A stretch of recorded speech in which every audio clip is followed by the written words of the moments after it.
The fortress Oubliette of Nemesis Tessera was once the Inquisition's most closely guarded secret. A bastion of knowledge and rigor, and a convocation point for the Imperium's most trusted servants. No more. The onset of the 13th Black Crusade set the world awash with treachery and war. Though Nemesis Tessera's dread secrets were stolen, the world itself endured, thanks to the heroism of the Space Wolves and Inquisitor Ciro.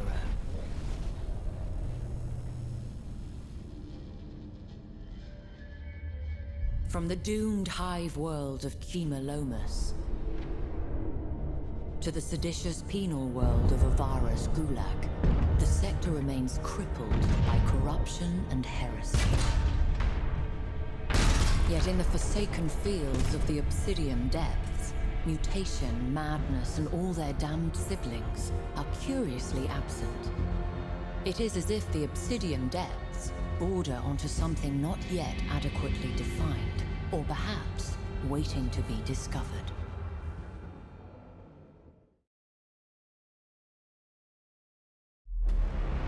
The Forge world Agrippina itself would have fallen millennia ago, but for its formidable defenses, now bolstered by the Cadian diaspora. Even with Cadia lying in ruins, its scions stand firm beside Agrippina. And it is well that this is so, for the world's technological wonders have proven an irresistible lure to Chaos warpsmiths. The Agrippina sector is a linchpin in the Cadian Gate's defenses, a laboring manufactorum that feeds nearby worlds with weaponry and much-needed munitions. Wealth abounds within its borders, and it supplies the Astra Militarum with many of its finest regiments.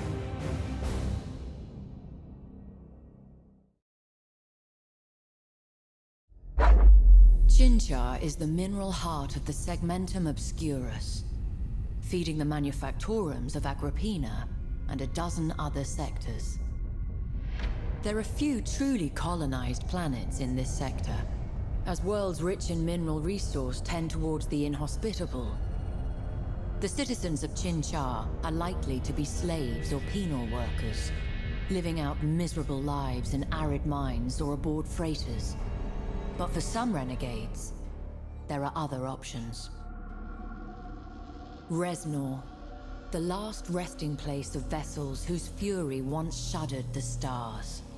A world rich in resource for those in need, and fraught with peril besides, for it is not only sunlight that caresses the planet's surface, but the toxic emissions from 1,000 reactors still trapped in decaying orbit.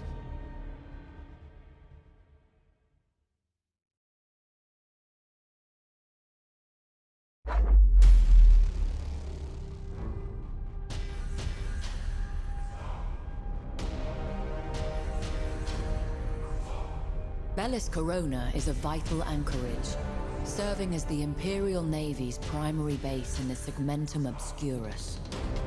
Over the millennia, its importance has only grown, and it now acts as the Imperium's administrative capital for the entire Segmentum.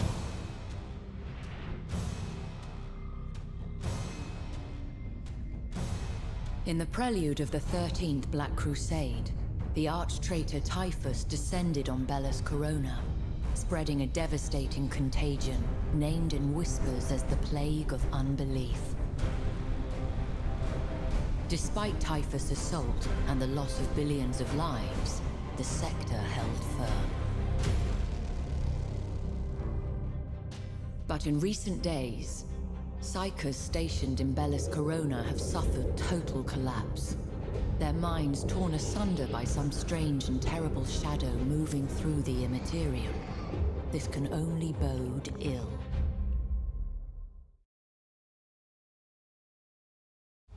A harsh realm of perpetual gloom that breeds a harsh people. With a dark and polluted sky, Medusa's sun rarely reaches the planet's surface.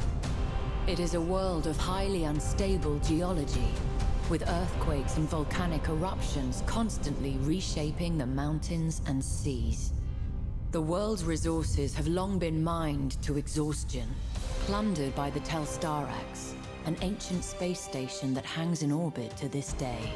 Medusa, then, is a world trapped in the past, marred by old wounds and burdened with pride and fading glory. Yet it remains a powerful symbol, and a weighty prize to he who would claim it.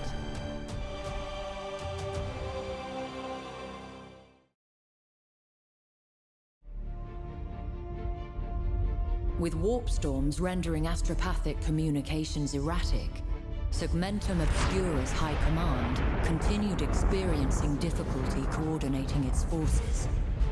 Imperial commanders were advised that communications received from distant sources were not to be trusted.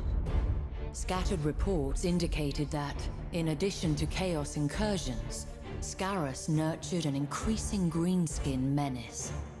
Eventually, High Command took this threat seriously. They acted too late. What would become known as the Green Crusade had grown from a few scattered and disorganized tribes to a mighty war that threatened to overwhelm the Imperium's embattled holdings.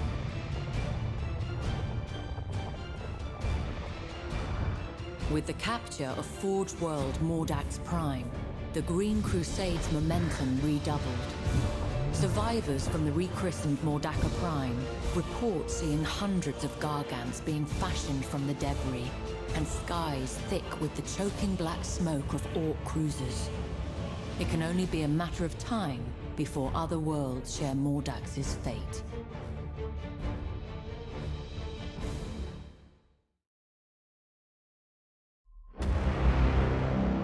The Skelos subsector is located to the galactic west of the Eye of Terror.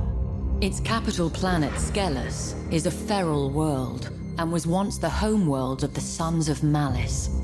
Once loyal space marines, they turned on the Imperium in the years leading to the 13th Black Crusade.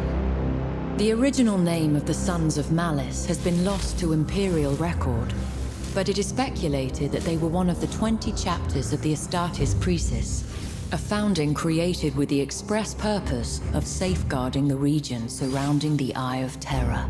The cold and unforgiving wastes of Skelos provide the Sons of Malice no shortage of barbaric recruits.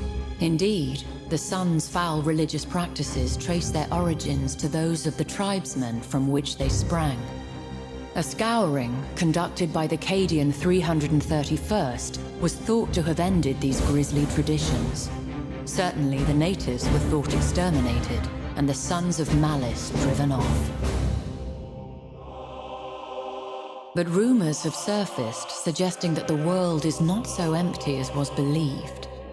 It would seem that the Sons of Malice still stake a claim to this miserable planet. They will surely do whatever they must to make it theirs once more.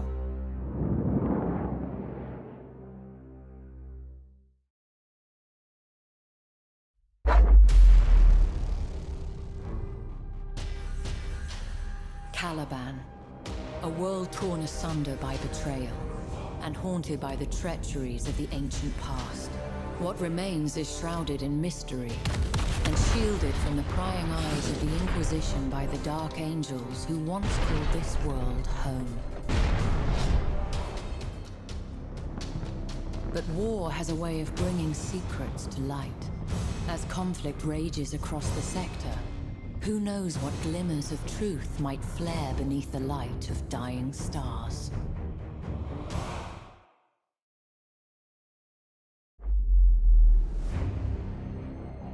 What glories Belial 4 once knew are long behind it, destroyed a millennia ago by the onset of chaos.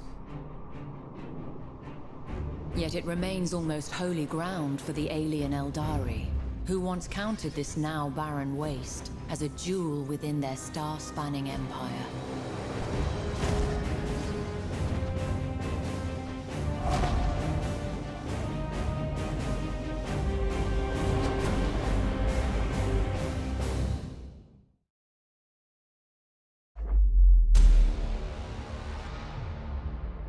The Eidolon sector lies at the heart of the Eye of Terror, at the point where reality bleeds away into the formless tides of the Immaterium.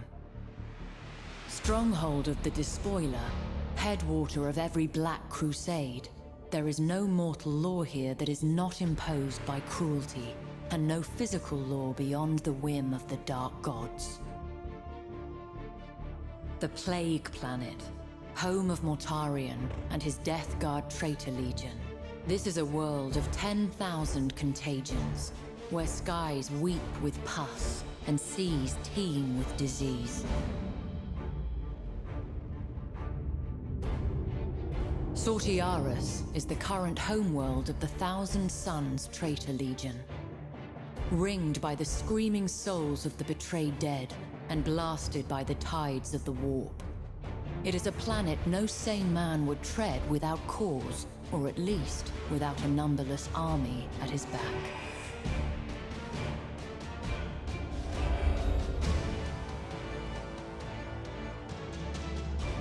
Oliensis, throne of decadence, and bane of many a righteous soul. The world is a living perversion, a deathless monument to the pursuit of pleasure above all else. Though the world's origins are argued over by the Adepts of Terror, it is known that at least one Space Marine chapter met its demise on the Oliensis surface. Reports suggest that those who fall to Oliensis' embrace are reborn as blasphemous mirrors of their prior selves, shackled to the will of Slaanesh. Drakasi, Khorne's slaughter pit.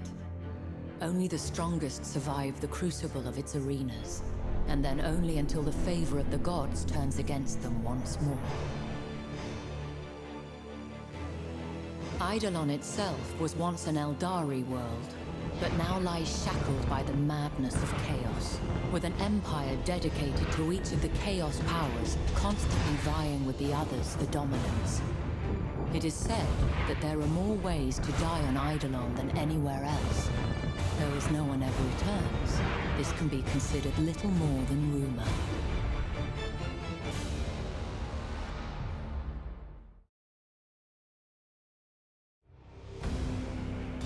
To the Eye of Terror's galactic southwest lies the barren expanse of the Sentinel Worlds. The Imperium has only the sparsest foothold in this region, and many mysteries abound. There are so many rumors, so many drunken spaces' tales, that it had become impossible to separate fact from fiction. But the feeling remains, some ancient, buried instinct, that something terrible lies sleeping amidst the Sentinel Worlds. And it would be best not to rouse it. The Cadian sector is amongst the most vital of the Imperium's defenses, guarding as it does the only known navigable route out of the Eye of Terror. So long as the Cadian Gate holds, the Imperium remains secure. After 10,000 years of defiance, Cadia finally fell during the opening stages of the 13th Black Crusade. Now it is little more than an honored memory, and an example to those who strive in the service of mankind.